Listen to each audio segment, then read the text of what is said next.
Salut tout le monde, aujourd'hui on va faire un petit jeu.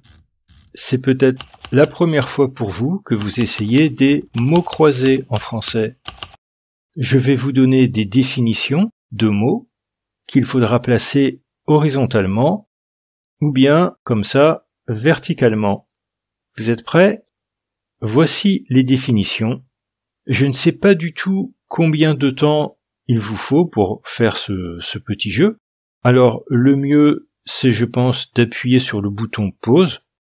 Vous prenez le temps qu'il vous faut, et puis, dans un petit moment, vous relancez la vidéo, et je vous donne les réponses.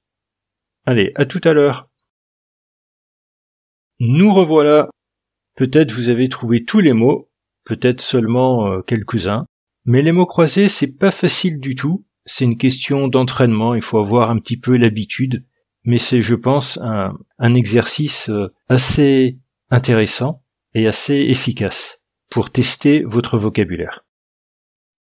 Le premier mot, numéro 1, horizontalement, le moment où le soleil se lève. Là, ça commence avec un mot un peu difficile. Alors, je vous donne tout de suite la réponse, c'est l'aube. Un mot féminin.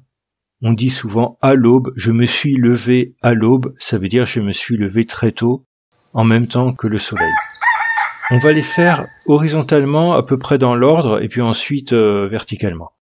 Le deuxième mot, numéro 7, il est là. Alors là, normalement, c'est beaucoup plus facile. La fin des verbes du deuxième groupe. Le premier groupe, c'est ER. Le deuxième groupe, c'est IR. Et le troisième groupe, c'est à peu près tout et n'importe quoi. Le troisième groupe, c'est un petit peu le groupe où on met tous les autres verbes. En tout cas, le deuxième, c'est IR. Finir, choisir, les verbes comme ça. En numéro 8, on cherche un verbe synonyme de suspendre un tableau. Celui-là aussi, il est un petit peu difficile, alors je vous propose de le garder pour la fin. Quand on aura plus de lettres, ce sera plus facile de le deviner. On passe au 9.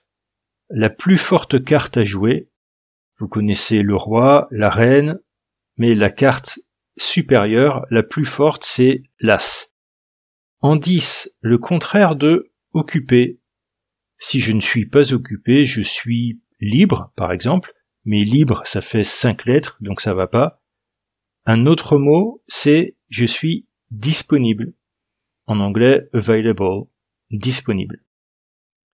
Numéro 13, est-ce que vous connaissez ça, la protection d'une tortue? Comment ça s'appelle? Ça s'appelle une carapace, un mot féminin. La carapace. En 14, la personne qui fait et qui vend du pain. Là, je pense que vous avez trouvé le mot boulanger. En 18, un adverbe qui signifie sans effort.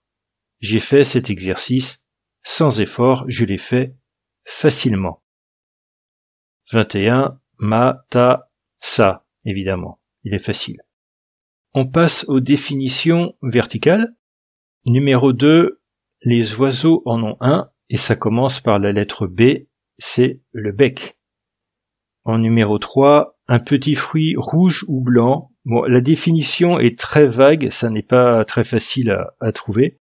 Je vous donne le mot anglais, je crois que c'est currant, même s'il y a beaucoup de variétés qui s'appellent comme ça en anglais, donc peut-être c'est pas facile. Bref, le mot qu'on cherche, c'est la groseille. Voilà, ça ressemble à ça. Numéro 4, si on mélange du noir et du blanc, on a du gris. En 5, un verbe qui signifie aller avec quelqu'un, c'est accompagner. Vous retrouvez le mot compagnon, compagne, c'est la personne qui va avec, littéralement. En 6, une moitié de quelque chose, ça peut être demi.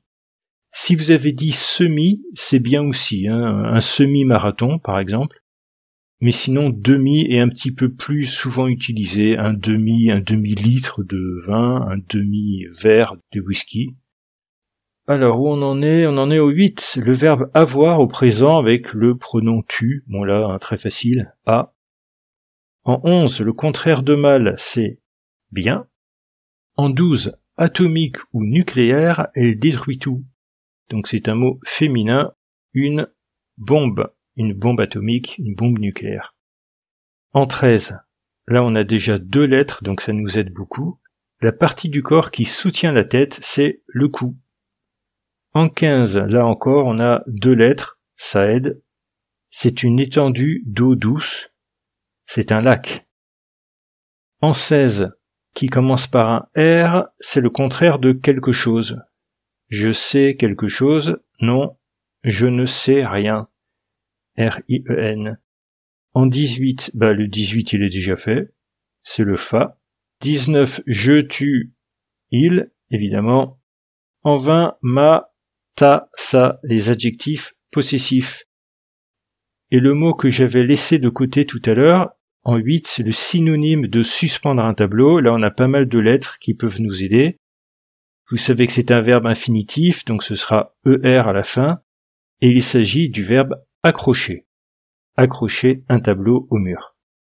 Et là, je me rends compte que j'en ai oublié un, numéro 17. La forme masculine de la, évidemment, vous aviez trouvé le. Voilà pour ces mots croisés en français. C'était peut-être une première pour vous, peut-être pas. J'espère que vous avez trouvé beaucoup de bonnes réponses et que vous avez apprécié cet exercice. On se retrouve bientôt pour d'autres vidéos. Bye bye.